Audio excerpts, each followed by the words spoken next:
일 테요. 우리 생애 중에 이 하계올림픽, 동계올림픽을 다 보는 것은 쉬운 건 아닌 것 같아요. 그리고 나라가 많지 않고 또 이 두 올림픽을 생애 중에 다 보는 것도 쉽지 않은 거란 생각이 드는데, 어쨌든 저희들은 복이 있는지 30년 전에 하계올림픽을 봤고 또 우리 생애 동계올림픽을 보게 되는 것은 참 복이라는 생각이 들고요. 그래서 열방의 젊은이들이 와서 이렇게 선의의 경쟁을 하면서 열방이 이목을 이제 전 세계 생중계가 되지 않겠어요? 한반도가 열방이 알려지는 그런 이제 계기가 될 것이고, 특별히 동계올림픽은 부의 이동이기 때문에 부자 나라들이 주도하는 올림픽이기 때문에 큰 부가 한반도로 이동을 하기 때문에 더 관심을 갖는 것이죠. 원래 동계 스포츠 우리나라가 좀 취약한 나라였는데 언젠가부터 쇼트트랙이 이렇게 두각을 나타내 지금 부동의 강국이 됐고요. 다들 한국의 쇼트트랙을 배우러 올 정도가 됐고, 또 최근에는 윤영빈이라는 스타가 나타나가지고 썰매를 너무나 잘 타는 거예요. 원래 썰매 잘 탔잖아요, 우리가. 그 썰매를 너무 잘 타가지고 이제 메달 이제 후보로 부상이 되는 것도 참 귀한 일이라는 생각이 들고요.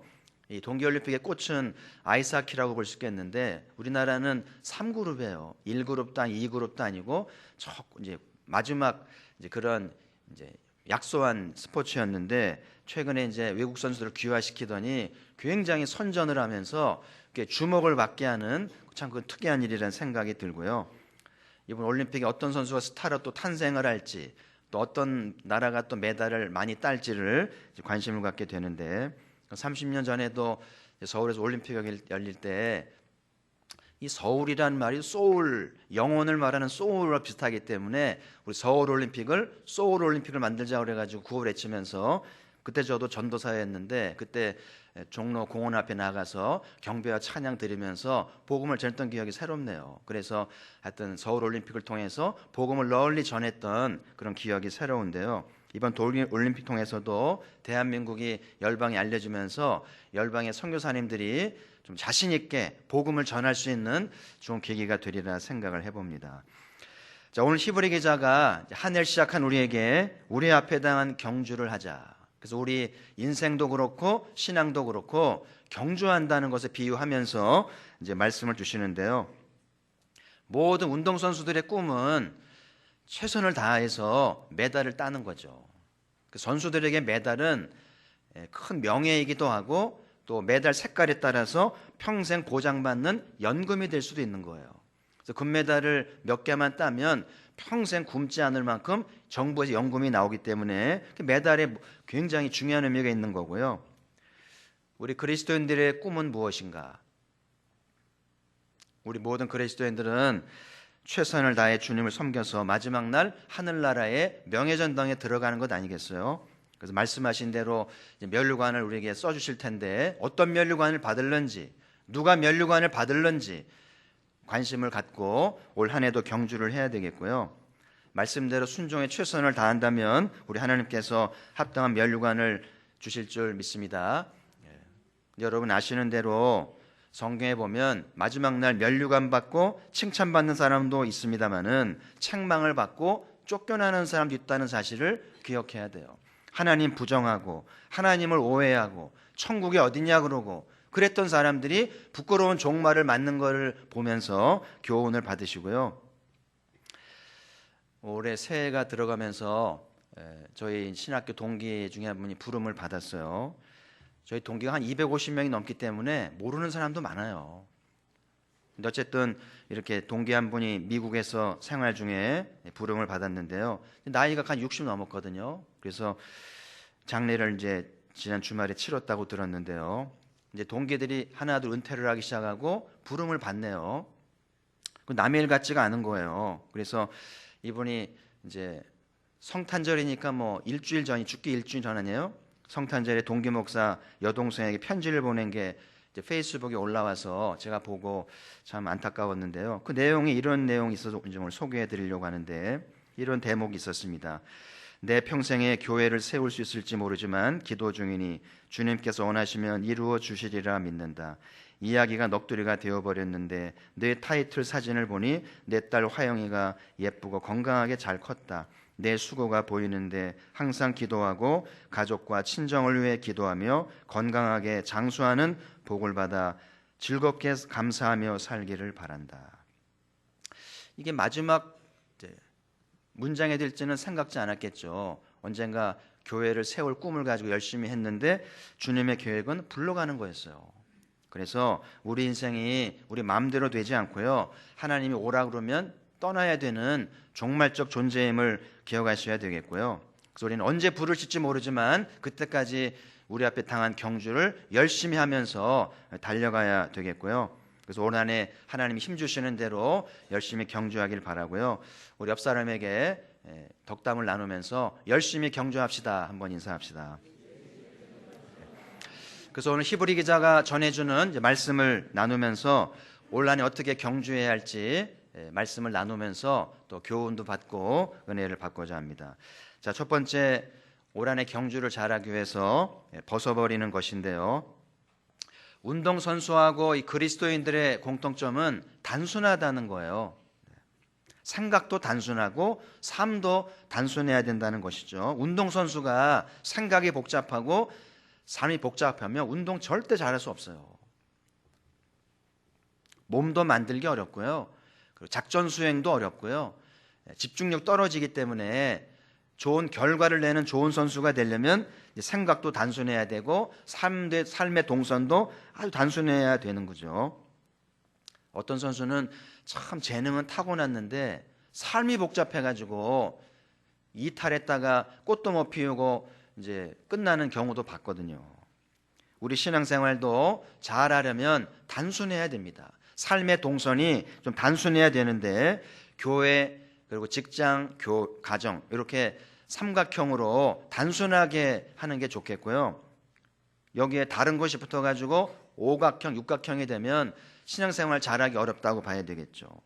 생각도 좀 단순해야 되는데 하나님 살아계시고 천국에 있다는 것을 믿으셨다면 단순하게 신앙생활 하세요. 복잡하게 말씀 듣지 말고 단순하게 말씀을 듣고 순종하면서 신앙을 경주하는 것이 좋겠고요. 그냥 종교생활을 하는 건 모르겠습니다만은 새 생명을 얻고 건강한 신앙생활을 하려면 신앙이 성장을 해야 돼요. 신앙이 성장하려면 단순해야 됩니다. 그래서 말씀을 받는 대로 은혜를 받고 성장해서 건강한 삶이 되어야 되겠고요. 시편 1편에서 복 있는 사람을 노래하는데요, 우리 같이 한번 읽어보죠. 시작. 복 있는 사람은 악인들의 꾀를 따르지 아니하며 죄인들의 길에 서지 아니하며 오만한 자들의 자리에 앉지 아니하고 오직 여호와의 율법을 즐거워하여 그의 율법을 주야로 묵상하는 도다. 그러니까 복 있는 사람은 관계가 복잡해서는 안 된다는 거죠. 이 사람 저 사람 휩쓸리지 말고 주야로 여호와의 말씀을 묵상하는 사람이 복 있는 사람이다. 그러니까 술 친구하고 어울리면서 막 노래 부르고 소리 지르고 막 주정하고 이런 관계 속에서는 복 있는 삶이 될 수 없다는 거예요. 시간을 내서 말씀을 배우고 말씀을 나누는 자리에 있는 인생이 복이 있다고 말씀을 합니다. 오늘 말씀에 얽매이기 쉬운 것과 죄를 벗어버리라. 관계에 얽매이고 죄에 얽매이게 되면 신앙생활 잘할 수 없고 복 있는 인생이 될 수 없다고 하는 사실이고요. 그래서 때로는 우리 인생이 좀 냉정해야 돼요. 우리 그리스도인들은 노라고 말할 줄 알아야 돼요. 정중하게 안 돼, 못하겠다. 그러니까 노라고 말하면서 관계를 잘 지혜롭게 하지 않으면 나도 모르게 복 있는 인생을 살 수 없게 된다는 사실을 기억하시길 바라고요. 지금 우리는 두 개의 사회를 살고 있잖아요. 하나는 오프라인 사회고 하나는 온라인 사회죠. 사람의 성격에 따라서 온라인 비중이 큰 사람이 있고 오프라인이 큰 사람이 있겠는데요. 어쨌든 둘 다 무시할 수 없는 사회에 살고 있어요. 이제는 온라인으로 다 물건이 매매되고 책을 사잖아요. 그런 시대가 됐기 때문에 무시할 수도 없고 그렇게 살아야만 되는 현실입니다만은, 그래서 온라인에서는 동시에 수십 명, 수백 명, 수천 명까지 소통을 하기 때문에 굉장히 영향력 있는 생활 아니겠어요? 올 한 해 신앙생활을 잘하기 위해서 관계를 잘 정리하고 절제해야 되는데 그게 온라인이든 오프라인이든 신앙생활에 유익하지 않는 모임이나 방이나 관계는 정리할 필요가 있어요. 그리고 신앙생활에 유익을 주는 것이라면 좀 더 적극적으로 참여하는 것이 지혜롭다는 생각이 들어요. 혹시 여러분 중에 교회 다니는 사람을 어울리면 재미가 없다 이런 생각 있는 분 있는지 모르겠는데, 술도 안 먹고 노래도 안 부르고 춤도 안 추고 무슨 재미가 있나, 그런 분인지 모르겠는데 그건 편견이에요. 그렇지 않습니다. 술 먹지 않고 춤추지 않고 떠들지 않아도 더 재밌다는 것을 아실 필요가 있겠고요. 왜 그리스도인과의 만남이 좋은가? 우리 그리스도인들은 영생을 가졌기 때문에 마음이 편해요. 그리고 술 먹고 주사하지도 않습니다. 그리고 그리스도인들은 대부분 착하고 순수한 경향이 있고요. 그래서 떼이거나 속일 염려가 없는 것이고요. 그리고 주님 때문에 감사하고 주님 때문에 행복한 사람들이기 때문에 사귀어볼 만한 좋은 사람들이 이제 거듭난 그리스도인이라는 생각이 들어요. 그런데 아쉽게도 오늘날 이런 크리스찬을 만나는 것이 쉽지 않다는 생각이 들고, 그런 모임이 쉽지 않다는 것이 아쉬워서 그런 생각이 들어요. 정말 좋은 크리스찬을 만나고 좋은 크리스찬 모임을 만나는 것이 복이구나. 올 한 해 그런 좋은 만남이 있기를 주의 이름으로 축복합니다. 여러분이 그런 친구가 되시고 그런 모임을 만드는 우리가 됐으면 좋겠어요. 오늘 벗어버리는 한 가지 더 강조할 것은 교회와 가정의 관계인데요. 우리 하나님이 세우신 두 가지 신적 기관이, 하나는 가정이고 하나는 교회예요. 하나님이 세우신 신적 기관이기 때문에 우리의 가정과 교회는 하나님의 섭리가 지금 작동하고 있습니다. 그래서 가정이 잘 돼야 교회가 잘 되고, 교회가 잘 돼야 가정이 잘 된다는 것을 늘 명심해야 돼요. 따로 있지 않다는 거예요. 자, 에베소 5장 32절, 이 비밀이 크도다. 나는 그리스도와 교회에 대하여 말하노라. 지금 사도께서 남편과 아내에 대해서 이렇게 얘기하다 갑자기 나는 지금 교회와 그리스도에 대해서 말한다 이렇게 얘기하잖아요. 그러니까 부부가 사는 거는 두 남녀가 만나 사는 거에 머물지 않고요. 부부가 사는 것 배후에는 이 그리스도와 교회를 상징하고 있다. 그러니까 부부가 사는 걸 보면 예수님이 어떤 분인지, 교회가 어떤 공동체인지를 알게 된다는 거예요. 그래서 이 비밀이 크고 신비하다는 얘기를 하는 거죠. 여러분 집 대문에 가포교회 옆에 붙어 있잖아요. 뭘 의미하는가? 여기에 주님이 계시고 여기에 교회가 있다는 것을 얘기한다는 거예요. 그래서 그 집의 남편을 보면 예수님이 어떤 분인지 가늠해야 하는 거예요. 그 집의 아내를 보면 교회가 어떻게 해야 되는지를 알 수 있다는 거죠. 이 말씀을 저는 볼 때는 참 부끄럽다는 생각이 들어요. 제가 예수님을 상징해야 되는데 얼마나 부끄러운지. 올해는 좀 더 좋은 남편이 되시고 좀 더 좋은 아내가 되기를 바라고요. 이를 위해서 삶을 단순하게 하면서 좀 더 마음을 개발하고 좀 더 시간을 내서 그리스도와 교회의 관계를 상징하는 신령한 부부, 신령한 가정이 되기를 주님의 이름으로 축복합니다. 오늘 두 번째 히브리서가 교훈하는 것은 인내하는 것인데요. 세상에 인내 없이 되는 것은 없다는 문장이 있어요. 공부도 일도 사랑도 신앙도 인내해야만 열매를 맺습니다. 잘 아시죠? 능력이 모자라는 게보다는 인내가 부족해서 결시하지 못하는 경우가 많다는, 그래서 공부도 신앙도 엉덩이로 한다는 말이 나오는 거예요. 똑똑한 사람이 공부 잘하는 게 아니라 인내하면서 공부하는 사람이 잘하게 된다는 이야기를 하는 것이죠. 지금 나의 인내는 어디에 있는가? 혹시 여러분 중에 인내 한계에 도달한 분이 계시다면 성령님께 도움을 구해서 성령님이 주시는 인내 열매를 맺기를 바랍니다. 그러니까 성령님이 주는 인내 열매는 억지로 꾹꾹 눌러 참는 거 아니에요. 감정을 억압하는 게 아니고, 성령님이 주는 인내는 즐거워하면서 희망 중에 참는 걸 말하는 거예요. 그래서 완전한 인내를 하려면 성령님의 도움이 필요하다는 것이죠.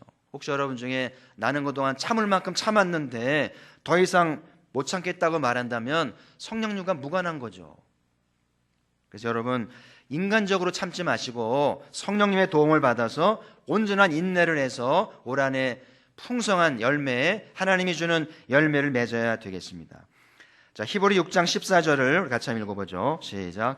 그가 이같이 오래 참아 약속을 받았느니라. 여기 그가는 아브라함이 얘기하는 거죠. 그래서 아브라함이 오래 참아서 약속을 받았다. 그래서 아브라함이 25년 만에 이삭을 낳았잖아요. 그 참 오래 참았죠. 그리고 이제 아브라함이 아들 데리고 손주 데리고 가나안 땅에 오래 머무른 덕분에 그 땅이 메시아의 땅이 됐고 율법에 선포되는 땅이 돼서 지금도 열방 20억의 그리스도인들이 거기를 가잖아요. 누구 덕분이에요? 아브라함이 오래 참은 덕분이 오고 오는 세대에 이런 영향력을 주기 때문에 왜 유대인들이 아브라함을 존경하는가? 너무 고마운 거예요. 아브라함이 가나안 땅을 오래 지켜주었고 신앙을 지켜준 덕분에 자기들이 복을 받기 때문에 아브라함의 인내가 너무나 고마운 거예요. 여러분, 하나님의 섭리바퀴는 천천히 돌아요. 지금도 지구가 도는 건 아시죠? 지금 지구가 도는 소리가 너무나 크기 때문에 못 듣는 거예요. 청천벽력 비교할 수 없는 소리가 크기 때문에 우리 귀가 듣지 못하게 섭리하신 거예요. 어마어마한 소리를 내면서 지구가 하루에 한 바퀴 돕니다. 자전을 해요. 그리고 태양 주위를 1년에 한 번 돕니다. 하나님의 성실하심이죠. 할렐루야. 하나님이 아니시면 지구가 제멋대로면은요 인류는 멸망하는 거예요. 하나님의 성실하신 덕분에 우리가 산다고 하는 사실을 기억하면서 이 지구를 운행하신 하나님이 우리의 인생을 섭리하신다. 그래서 하나님의 정하신 섭리대로 모든 게 이루어질 것이기 때문에 인내할 수 있다면 좋은 날을 본다는 것이죠. 우리 민족의 치명적인 약점은 참 의욕도 많고 열심도 많은데 뭐가 부족해요? 조급하다는 거예요. 인내심이 부족하기 때문에 하나님의 좋은 날을 못 볼 수 있다는 것을 염려할 수밖에 없는데요. 그래서 여러분, 하나님의 약속은 늘 자손과 관련되어 있다는 것을 기억하셔야 돼요. 우리 자손들을 생각해서라도 부모들이 인내를 가지고 하나님을 잘 섬길 필요가 있어요. 한번 생각해 보세요. 자녀들이 잘 되는 것이 지들이 잘한 덕분입니까? 부모님들이 고생하고 뒷바라지한 덕분입니까? 부모님이 보고 계신데 자식이 말이죠. 제가 좀 잘났고요. 제가 좀 열심히 했죠. 그렇게 공치사를 한다면 그게 부모에 대한 도리가 아니죠. 그리고 저는 사실이 아니라고 봐요. 오만이고 착각 아니겠어요? 물론 자기도 열심히 했습니다마는 부모님이 낳아주고 뒷바라지 않았다면 될 수 있었을까요?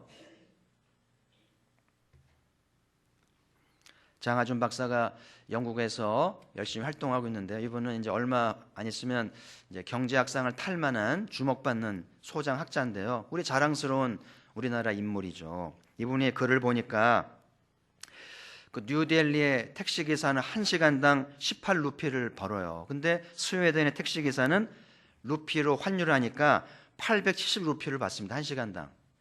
똑같은 택시기사인데 50배 임금 차이가 나요. 그러면 스웨덴 택시기사 운전을 더 잘하고 서비스를 더 잘해서 그런가? 생산 능력이 더 뛰어난가? 그렇지 않다는 거예요. 여러분 뉴델리 가보시면은요 운전 더 잘합니다. 얼마나 잘하는지. 운전 더 잘하고 더 열심히 서비스하는데 50분의 1밖에 못 받는 이유가 뭔가? 장하준 박사가 유럽 생활을 하면서 고민한 거예요. 왜 차이가 나는가? 정부가 자국민을 보호해 주는 거예요. 뉴델리 택시기사가 와서 운전 못하게 하는 거예요. 그러면 자국민이 운전 딸리니까, 그잖아요? 그리고 그 유럽은 더 나은 조직이 마련되어 있고 더 나은 제도가 마련되어 있고 인프라와 환경이 잘 조성되어 있기 때문에 똑같은 일을 해도 어마어마한 차이를 낸다는 거예요. 워런 버핏이 이런 고백을 방송에 나와서 한 적이 있는데요. 내가 번 돈은 대부분이 사회가 벌어준 것이다. 나를 지금 저 페루나 방글라데시로 나를 옮겨다 놓으면 내 재능이 꽃피울 수 있을는지 의문이다. 고전했을 것이다. 지금 내가 이렇게 좋은 환경에서 활동을 하기 때문에 후한 보상을 받는 것이고, 심지어는 불공평할 정도로 후한 보상을 받고 있다라고 얘기한 바가 있어요. 좋은 나라에 태어났기 때문에 불공평할 정도로 후한 보상을 받는 고백을 하잖아요. 왜 이런 결과가 차이가 나는가? 그래서 오늘 우리가 인내를 배우면서 우리 자녀손을 기억하셔야 돼요. 좋은 세상을 물려줘야 되는데, 똑같은 일을 해도 더 많은 보상을 받게 하는 좋은 나라를 물려줘야 될 텐데. 자, 우리 출애굽기 20장 말씀을 같이 한번 보죠. 출애굽기 20장 5절 6절 같이 한번 읽어보겠습니다.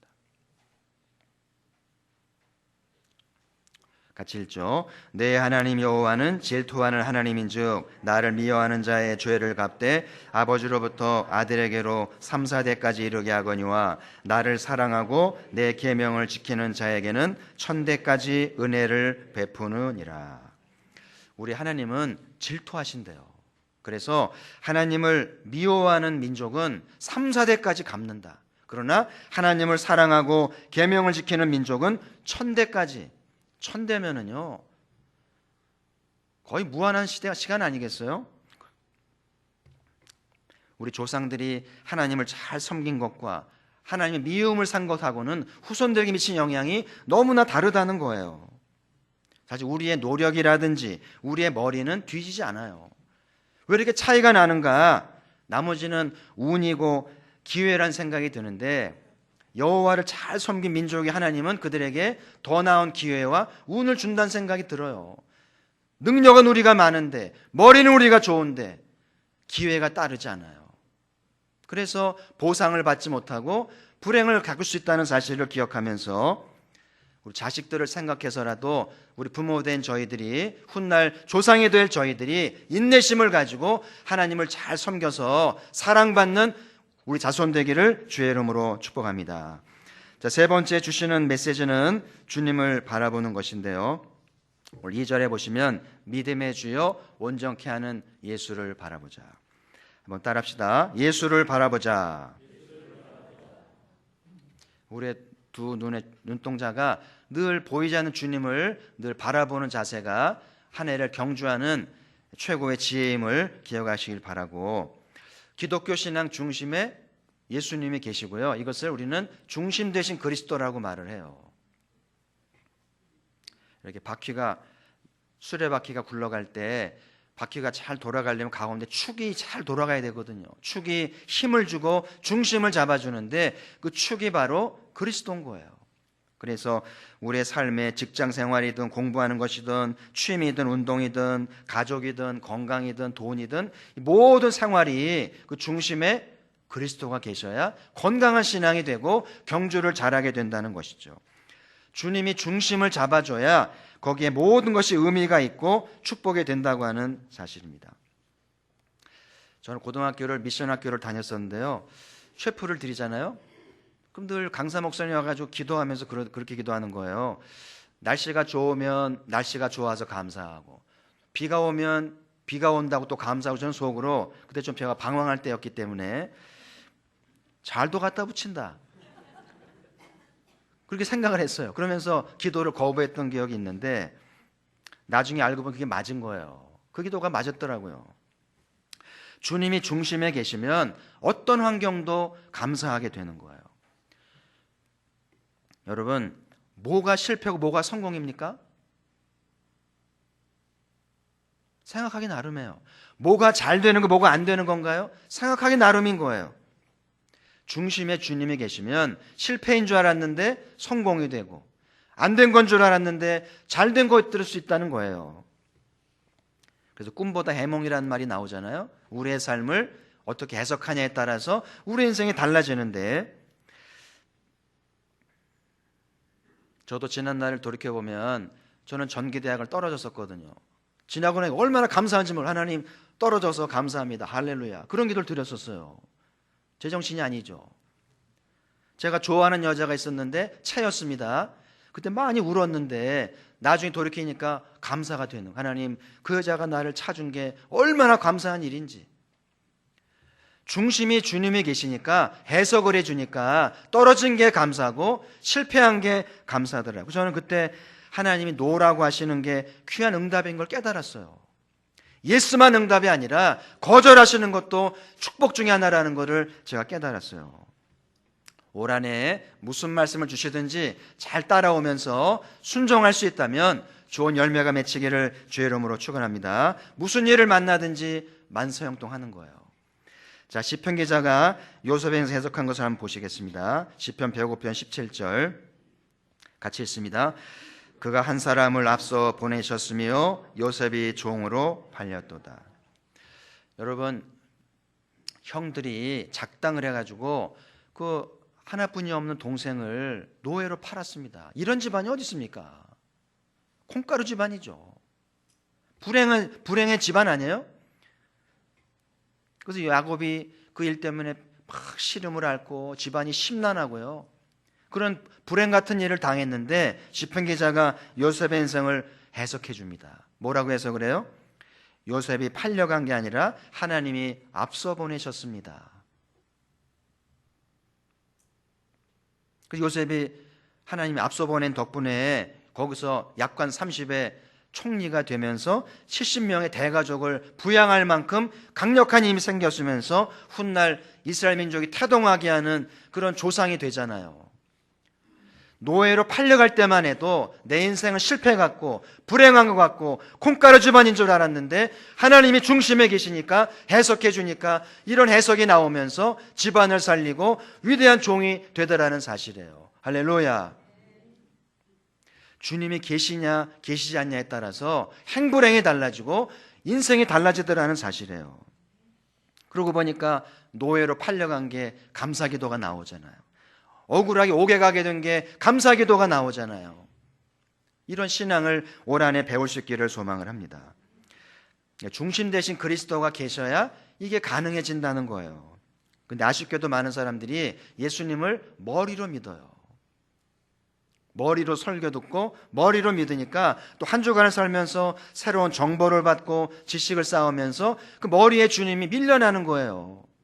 새로운 지식이 들어오면 주님은 없어지거나 밀려버리니까 해석할 능력이 없는 거예요. 그래서 예수님을 마음으로 믿어야 돼요. 머리로 믿지 말고 마음으로 믿어야 그 마음에 주님이 계셔야 내 삶을 해석해주고 만사형통하도록 인도하는 줄 믿습니다.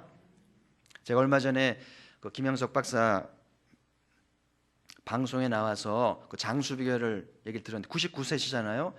정정하시고요. 그러면서 강연도 하고 설교하시는데 매일 1시간 걷는데요. 매일 1시간씩 걷고 일주일에 2번 수영을 하는데 자기는 이게 운동이라고 생각하지 않고 일상이다. 나 운동해야지 이게 아니고 그냥 몸이 자동적으로 반응할 만큼 일상이 되었기 때문에 장수하게 되었다. 이게 와닿더라고요. 그래서 저는 방송에서 얘기는 안 했습니다. 이 교수님이 평생 교회를 떠나지 않았어요.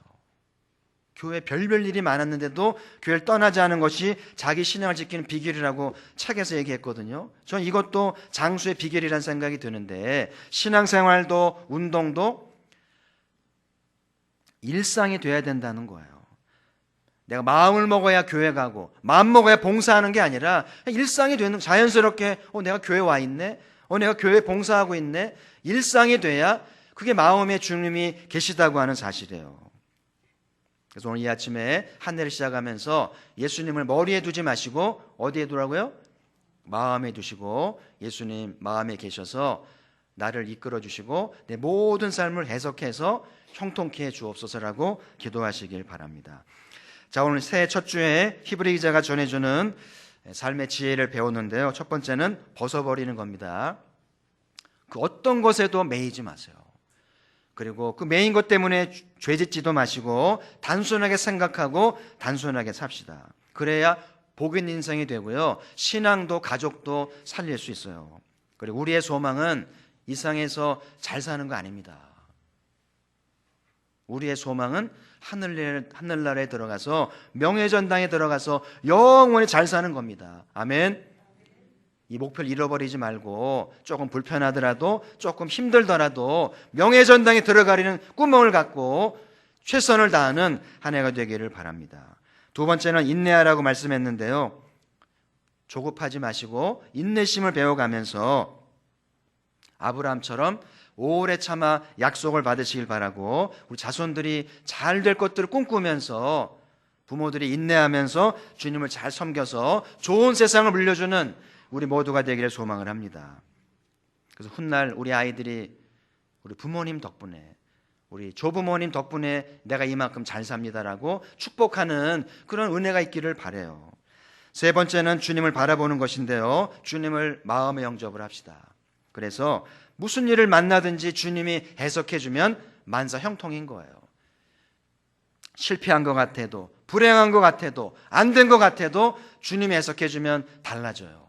그래서 올 한 해 주님 때문에 만사 형통하시고 승리하시기를 주의 이름으로 축복합니다. 하나님 아버지 감사합니다.